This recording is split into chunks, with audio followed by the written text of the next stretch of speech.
Man, what is good, y'all? Your boy Fresh is here, and another week has passed, which means that another episode of Marvel's What If has hit Disney Plus, and easily out of all three episodes, this one had the most depth into it, yo, because people was getting murked left and right. You know what I'm saying? So, if you haven't watched the episode already, I will be dropping spoilers in this one. So, if you haven't seen it, you know what I'm saying, go ahead and click off, watch the episode, and then come back and let me know what you thought about it.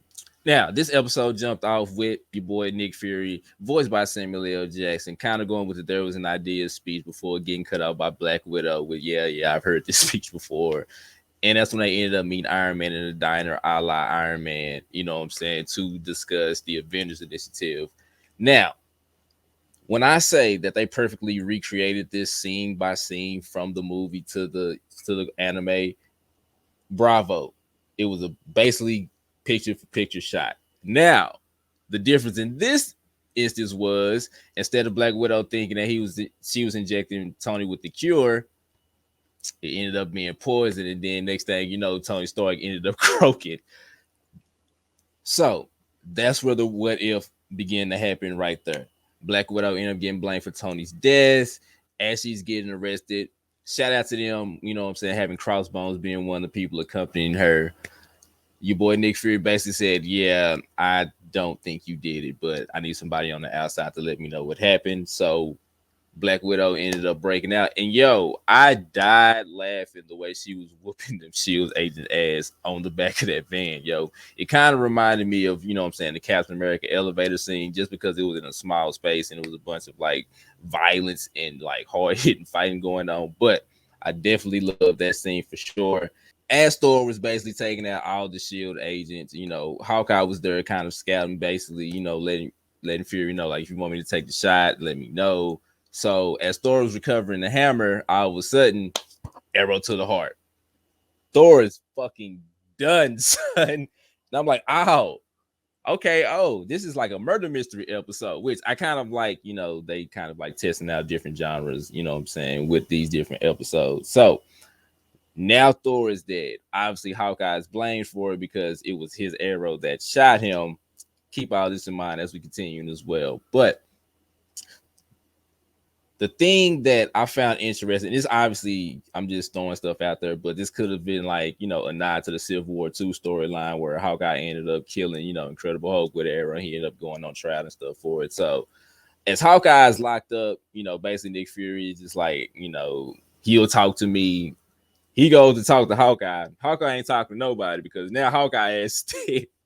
So basically, somebody is picking off every member that was supposed to be in the Avengers Initiative. So now that only leaves Bruce Banner and your girl Natasha. And as Natasha ended up going to the university that Bruce and Betty was doing their experiments on from the Incredible Hulk movie, I think it was called Culver University, if I'm not mistaken. That's where their interaction took place. And I did like the fact that they did have Mark Ruffalo as the Hulk in this, because honestly, I actually like the Incredible Hulk movie, not Hulk, because gamma radiated dogs and all that. Yeah, we're not even gonna get into that. But look, General Ross showed up, and I'll just fast forward to the part to that. Yo, out of everybody that died in this episode, Hulk's was the most violent because his ass basically just exploded. And when I say exploded, I mean like it ain't no Piccolo like regeneration. Nah, son. Hulk is dead, explosive. Yes, I laughed. Like, I've watched this episode a couple of times and I laugh every time Hulk blows up. Don't judge me, but it was good seeing like the little nods, you know what I'm saying? Because like the blue shirt that he had on in this episode was the same shirt that Bruce was wearing in the Incredible Hulk movie, you know what I'm saying, when he was talking to Betty. So fast forward once again, and it's Widow's turn. You know, Widow's kind of figuring out some things, and then next thing you know, she is just getting her ass whooped. You can't see who's beating her up, but you do see that, yeah, it ain't looking too good for good old Black Widow. Now, fast forward, turns out that Hank Pym is the one that's going out killing members of the Avengers Initiative because he blames, obviously, because everybody does it, blames Nick Fury for Hope, which is his daughter, for being dead. She died on a mission, And obviously Hank is blaming him for that because he said he manipulated her as far as like how she felt after her mom died, stuff like that. So also another thing is Hank was dressed up in his yellow jacket outfit, which was, I can't remember the comic, but it wasn't a Avengers comic when he was blaming like the Pym particles for him like kind of going crazy, and he was basically on some DV type situation, you know what I'm saying? But so that could be a nod to that as well. But yeah, he was dressed up as the yellow jacket, and he was basically murking everybody that was a part of the Avengers Initiative. Now, I left this part out because I was saving this. Loki ended up basically pulling up on Earth, him and his squad, like, hey, yo, y'all killed my brother. It's about to be on, son. But Samuel L. Jackson, aka Nick Fury, being him, basically came to an agreement, like, hey, it wasn't us. We know who, we found out who it was. It's basically team up. So Loki ended up basically dressing up as Nick Fury, and that's how they ended up catching Hank Pym. And yo, this episode ended because it, obviously all the original members of the Avengers Initiative is dead, so we're gonna go in a different direction. And so I did laugh when Nick Fury was walking across like everybody's, casket or whatever. The only reason why is because it reminded me like on Mass Effect 3.